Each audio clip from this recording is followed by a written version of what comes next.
다 함께 사도신경으로 우리의 신앙을 고백하며 이 새벽 주님 앞에 나아갑니다.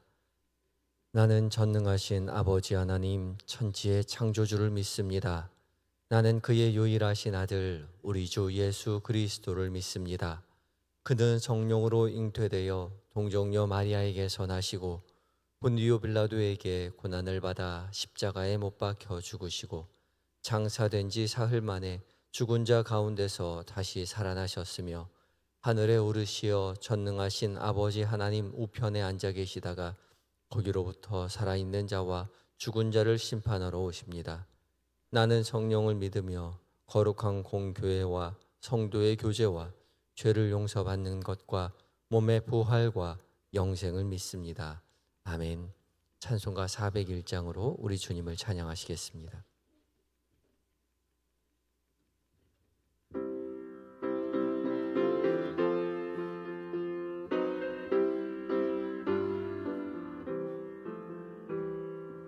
주의 곁에 있을 때 마음이 든든하오니 주여 내가 살 동안 인도하여 주소서. 주여 주여 나를 인도하소서. 세상 살 동안 주여 인도하소서. 피난처인 예수여 세상 물결엄할 때 크신 은혜 베푸사 나를 숨겨주소서. 주여 나를 인도하소서. 마른 세상 살 동안 주여 인도하소서. 세상 풍파진 않우 영화로운 나라와 눈물 없는 곳으로 들어가게 하소서. 주여 주여 나를 인도하소서. 바른 세상 살 동안 주여 인도하소서.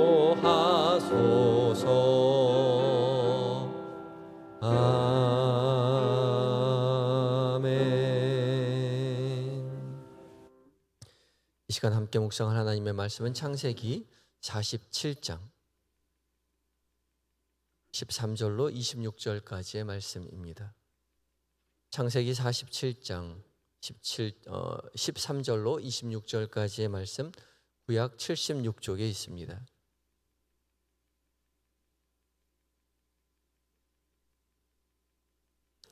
한 절씩 교독하시고 마지막 절 함께 봉독합니다. 제가 먼저 읽습니다. 기근이 더욱 심하여 사방에 먹을 것이 없고 애굽 땅과 가나안 땅이 기근으로 황폐하니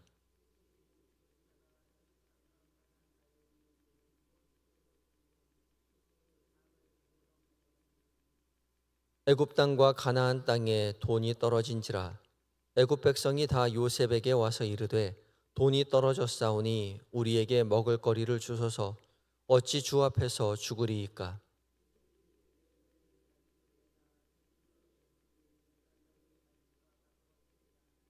그들이 그들의 가축을 요셉에게 끌어오는지라. 요셉이 그 말과 양떼와 소떼와 나귀를 받고 그들에게 먹을 것을 주되 곧 그 모든 가축과 바꾸어서 그 해 동안에 먹을 것을 그들에게 주니라.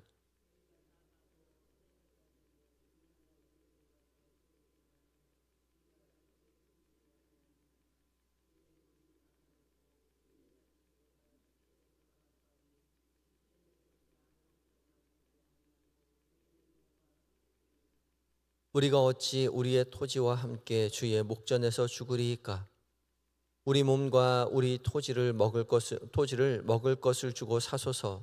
우리가 토지와 함께 바로의 종이 되리니 우리에게 종자를 주시면 우리가 살고 죽지 아니하며 토지도 황폐하게 되지 아니하리이다.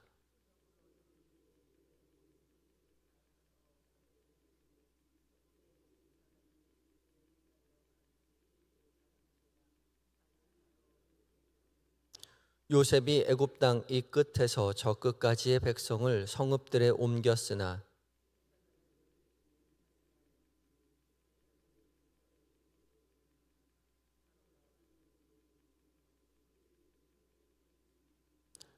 요셉이 백성에게 이르되 오늘 내가 바로를 위하여 너희 몸과 너희 토지를 샀노라.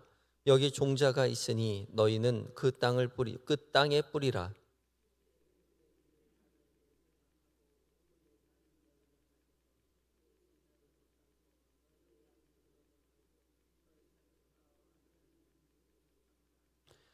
그들이 이르되 주께서 우리를 살리셨사오니 우리가 주께 은혜를 입고 바로의 종이 되겠나이다. 요셉이 애굽 토지법을 세우매 그 5분의 1이 바로에게 상납되나 제사장의 토지는 바로의 소유가 되지 아니하여 오늘날까지 이르니라. 아멘. 에바다 찬양대가 하나님 앞에 찬양 올려드리시겠습니다.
아멘. 귀한 은혜 찬양 감사합니다. 오늘도 우리를 구원으로 이끌어 가시는 주님의 은혜 가운데 평안하게 거하시는 모든 성도님들 되시기 바랍니다. 은혜의 찬양 감사합니다. 오늘도 이 아침 주께서 우리를 깨우시고 부르셨습니다. 주께서 말씀하여 주셨고 말씀 가운데 거룩한 빛 비춰주셔서 하나님의 음성으로 들려지고 그 음성 우리의 마음에 새기어 주께서 기뻐하시는 삶, 구원으로 인도하시는 그 삶을 살아내시는 모든 성도님들 되시기 바랍니다. 오늘 공동체 성경 읽기 17일차죠. 오늘 창세기 47장과 48장 그리고 시편 17편을 묵상할 차례입니다. 이제 어제 본문에서 요셉이 형들에게 자신의 신분을 밝히었죠. 그리고 아버지 요셉을 모시고 오도록 부탁했습니다. 그리고 아버지뿐만 아니라 이제 재회한 이후에 아버지와 딸린 식솔들 70명을 고센 땅에 머물러 함께 살도록 그렇게 조치를 취했죠. 그리고 오늘 이어지는 47장 말씀에서 야곱이 애굽 왕을 만나는 장면으로 시작이 됩니다. 야곱의 나이를 바로 왕이 묻지요. 그때 야곱이 대답합니다. 나그네 세월의 길이 130년이 되었다. 험악한 세월을 보냈다. 그렇게 말을 합니다. 누구보다도 그 험악한 세월을 산 그 삶을 야곱 스스로가 잘 알고 있죠. 태어날 때부터 형의 발꿈치를 잡고 태어났던 욕망의 이 야곱의 삶, 형의 축복권, 장자권 빼앗는 바람에 호를 달신으로 외삼촌 밧단 아람에 가서 외삼촌의 집에 종으로 들어가 열심으로 20년을 살고, 또 아내를 넷이나 두어서 거부가 되어서 집으로 돌아왔지만 이 아내가를 넷이나 거느렸기 때문에 아내들의 시샘에 집안이 바람잘 날 없었죠. 모든 걸 다 가진 것 같았지만 야복강가에서 모든 것을 내려놓고 하나님과 씨름해야 했던 그 삶, 그리고 또 그렇게 사랑했던, 가장 사랑했던 라헬을 이제 막내를 낳으면서 잃게 되고, 또 사랑하던 아들 요셉조차도 마저도 이제 잃게 되는 그런 험악한 세월을 살았습니다. 모든 것을 다 가지기 위해서 아등바등 살아왔는데 돌이켜보니 아무것도 남은 것이 없습니다. 일장 춘몽과 같은 그 세월들을 스스로 돌아보면서 나는 험악한 세월을 살았다, 그렇게 고백합니다. 이 험악한 세월, 히브리어 라는 나쁜이란 뜻, 악이란 뜻도 함께 번역할 수 있는 그런 단어입니다. 스스로 생각해 볼 때에 악한 삶, 험악한 삶, 그런 삶을 살았다는 거죠. 욕망에 이끌려온 그의 삶을 우리가 기억합니다. 하나님 인도하심 속에서 살았어야 했는데 자기 스스로 모든 것을 주겠다고, 성취하겠다고 살아온 그 삶을 후회하는 그의 한마디였던 것이죠. 이어지는 13절부터 26절까지 요셉은 이제 기근을 통해서 그 총리의 직함을 어떻게 역할을 감당하는지에 대해서 자세히 기록해 놓고 있습니다. 꿈에서 꿈에서 하나님께서 보여주신 대로 7년 동안의 풍년이 있고 7년 동안의 환란이 있죠. 7년 동안의 풍년 동안에 헤아릴 수 없는 많은 곡식을 얻게 됩니다. 그리고 성에 그 많은 곡식들을 쌓아두게 되죠. 그리고 7년 동안의 기근이 일어나게 됩니다.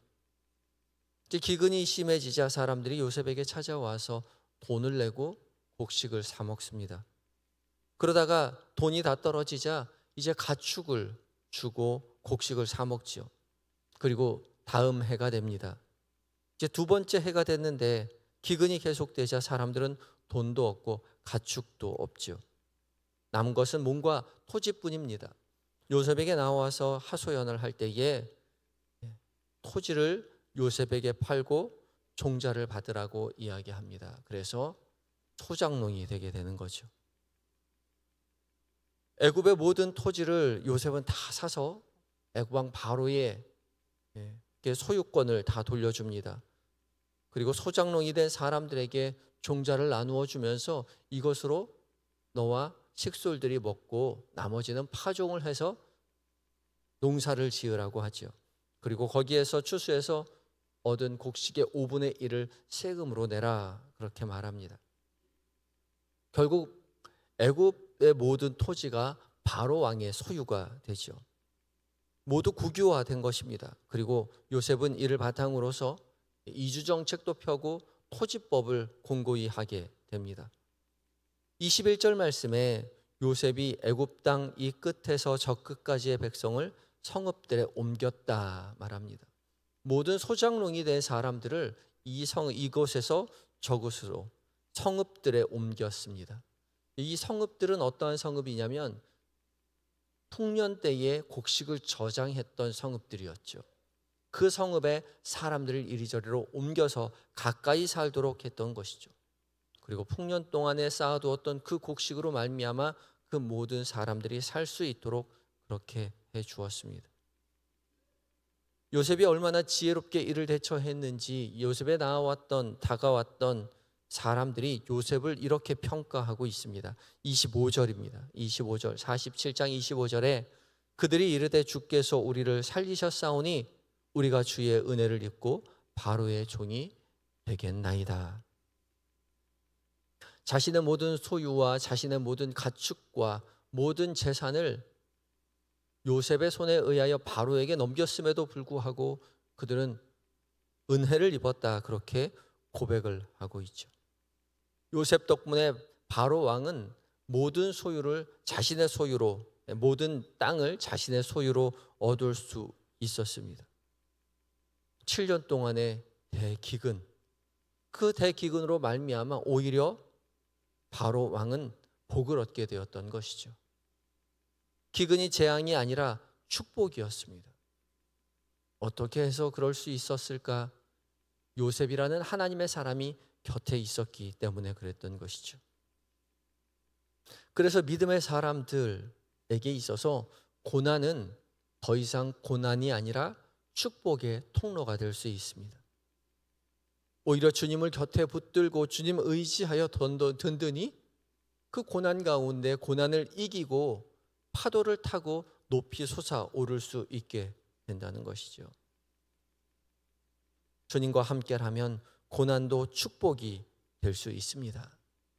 우리의 삶에 고난이 함께 찾아올 때에, 고통이 함께 머무를 때에 그 고난과 고통에 집착하여서 좌절하거나 가슴 아파하거나 할 것이 아니라 그 고난 가운데 계신 주님, 고통 가운데 우리를 찾으시는 주님을 의지하시는 성도님들 되시기 바랍니다.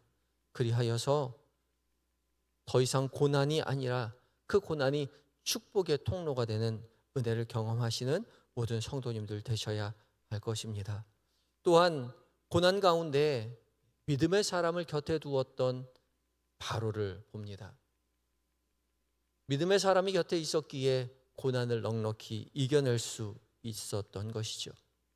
믿음의 사람들을 곁에 두는 성도들이 되시기 바라고, 또한 곁에 있는 사람들이 고난 가운데 있을 때에 그들을 좌시하는 것이 아니라 믿음으로 그들의 삼겹줄이 되어서 그들을 붙잡아 일으켜 줄 수 있는 그런 넉넉한 믿음의 소유자가 되어야 할 것입니다.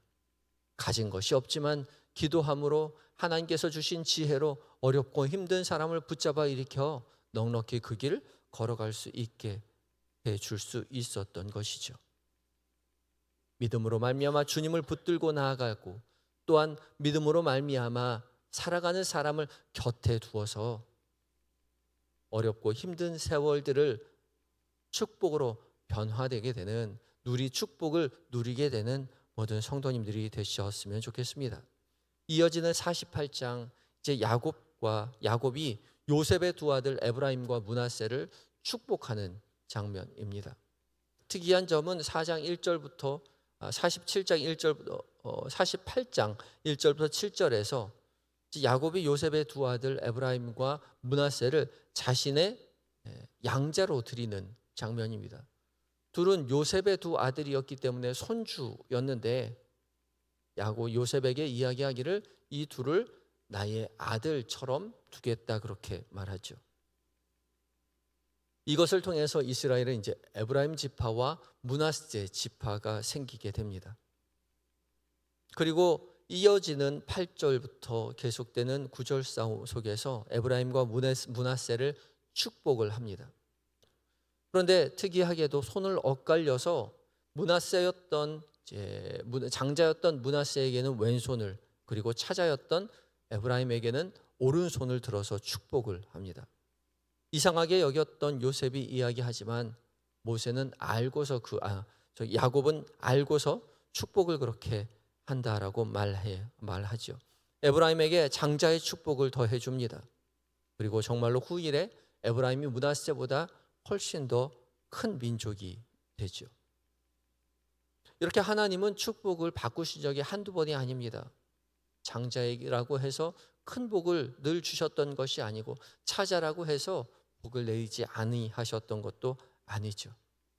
하나님의 복은 어떤 조건과 신분에 의해서 이루어지는 것이 아니라 하나님 뜻대로, 하나님 마음대로 그 일을 합니다. 오로지 하나님의 선물이요, 하나님의 은혜이죠.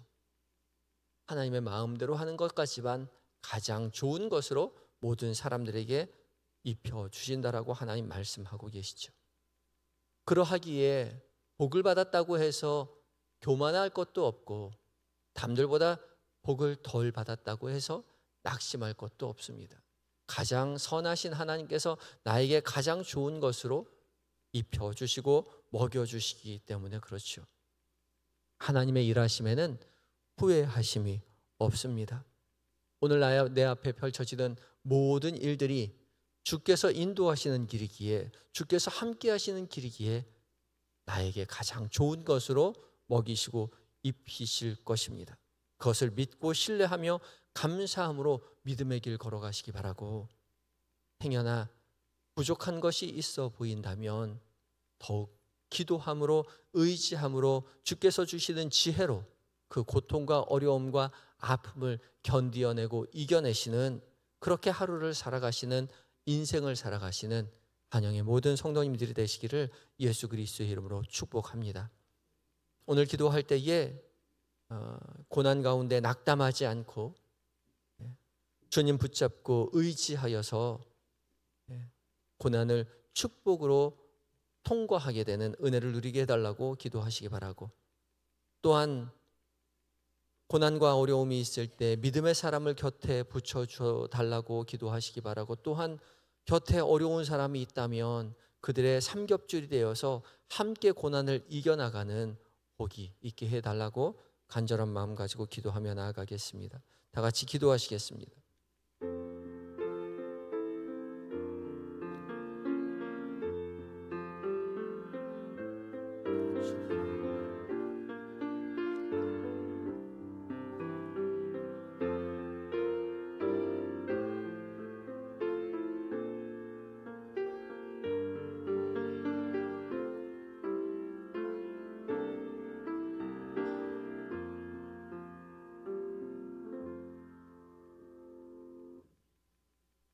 인자와 긍휼로 우리를 돌아보시는 주님, 주께서 이 아침 우리를 깨우시고 말씀 앞에 서게 하여 주시니 감사합니다.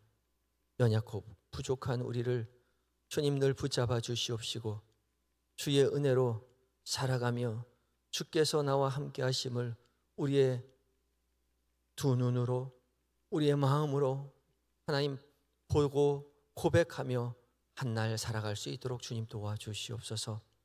험악한 세월을 사는 동안 좌절하지 않도록 주님 우리를 붙잡아 주시옵시고, 고난과 아픔 속에서도 주님을 의지하여 넉넉히 주와 동행하며 이 아픔과 고난을 이겨나갈 수 있는, 견디어낼 수 있는, 그리하여 주께서 나와 함께 하셨노라고, 주께서 우리에게 복 주셨노라고 고백하는 우리의 인생 될 수 있도록 주여 도와주시옵소서. 주님, 오늘 하루 계획된 모든 일정들, 만나게 되는 많은 사람들, 나누는 모든 대화들 가운데 주께서 우리와 함께 계심을 하나님 목도할 수 있도록 주여 우리에게 지혜를 허락하여 주시옵소서. 잠들어 있는 우리의 자녀들, 남편과 아내, 부모님 기억하여 주시고 우리와 동일한 은혜를 허락하여 주시옵소서. 믿음의 가문되는 복이 우리의 가정 가운데 있게 하여 주시옵시고, 우리의 자녀들 우리보다 더 그 믿음 소유하게 하시며, 사랑하고 존경하는 우리의 부모님 하나님 나라 바라보며 하나님 건강하게 여생 지나실 수 있도록 주님 도와주시옵소서. 몸과 마음이 연약한 환우들 주님 찾아가 위로하여 주시옵시고, 고통 가운데 주님을 바라볼 때에 평안 주시는 주님을 만나게 하여 주시옵시고, 하나님 나라 바라보게 하여 주시옵시고, 주님 주의 치료의 광선에 회복시켜 주시는 은혜를 경험함으로 말미암아 살아계신 하나님을 증언하는 믿음의 아들 딸들 다 될 수 있도록 주여 도와주시옵소서. 군에 있는 아들들, 해외에 있는 자녀들, 출타 중인 교우들 주께서 늘 곁에서 세밀히 은밀히 살피시고 도와주시옵시고, 그곳에서 맡겨진 모든 사명 기쁨으로 감당하고 가족의 품으로, 교회의 품으로 속히 돌아올 수 있도록 주여 도와주시옵소서. 주님, 오늘 아가페 선교가 있는 날입니다. 어렵고 힘든 중에 주님 교회로 나오는 모든 어르신들 주께서 일일이 만나 주시옵시고, 하나님 주께서 친히 위로하여 주셔서 아픔과 고통 속에 주님 붙들고 하나님 복음의 은혜로 하나님 그들의 남은 여생을 살아가실 수 있도록 주님 도와주시옵소서. 우리 한영의 모든 성도들 오늘도 주의 돌보신 가운데 하루를 잘 보내고 저녁 무렵 말씀 앞에 서서 주 앞에 기도하며 하나님 주 앞에 말씀 앞에 지혜를 구하며 살아갈 수 있는 우리 모두가 되게 하여 주시옵소서. 이 나라의 민족 불쌍히 여겨 주시옵시고 오직 하나님만 섬기는 나라 되게 하시며 세계의 방방곳곳에 흩어져 복음 전하시는 선교사님들 성령으로 충만하여 하나님의 능력을 세상 땅끝까지 전하는 믿음의 사람들 다 되게 하여 주시옵소서. 오늘 하루를 온전히 주 앞에 의탁드리올 때에 예수님의 거룩하신 이름으로 기도드리옵나이다. 아멘. 하늘에 계신 우리 아버지, 아버지의 이름을 거룩하게 하시며 아버지의 나라가 오게 하시며 아버지의 뜻이 하늘에서와 같이 땅에서도 이루어지게 하소서. 오늘 우리에게 일용할 양식을 주시고 우리가 우리에게 잘못한 사람을 용서하여 준 것 같이 우리 죄를 용서하여 주시고 우리를 시험에 빠지지 않게 하시고 악에서 구하소서. 나라와 권능과 영광이 영원히 아버지의 것입니다. 아멘.